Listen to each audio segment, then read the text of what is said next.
On l'appelait Little Berlin, le petit Berlin. Depuis des siècles, c'est un ruisseau qui sépare ce village de 50 habitants en deux parties. L'une appartient à la région de la Thuringe et l'autre à la Bavière. En 1949, cette frontière naturelle devient géopolitique. Elle marque la séparation entre la République fédérale d'Allemagne à l'ouest et la République démocratique allemande à l'est. Les habitants peuvent toujours passer d'un côté à l'autre et certains décident même de ne jamais revenir. Pour empêcher ces fuites, les autorités soviétiques choisissent donc une solution radicale. En 1952, à Mödlareuth, on a construit une palissade sur 300 mètres le long du ruisseau. Et c'est à partir de ce jour-là qu'on ne pouvait plus passer d'un côté à l'autre.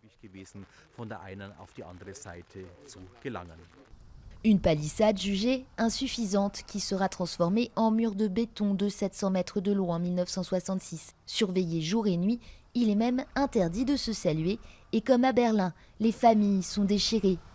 23 ans plus tard, le 10 novembre 1989, la rumeur court que le mur de la capitale allemande est tombé dans la nuit. Mais les habitants devront attendre 4 semaines de plus avant que ne s'ouvre leur mur de la honte.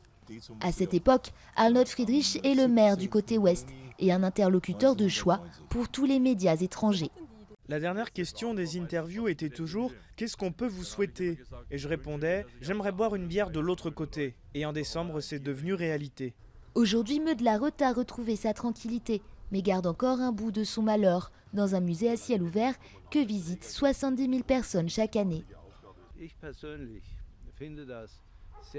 Personnellement, je trouve ça très bien qu'on conserve ce terrain, pour le monde de demain, pour réaliser quelle injustice c'était. Bientôt, l'Allemagne célébrera les 25 ans de la chute du mur de Berlin.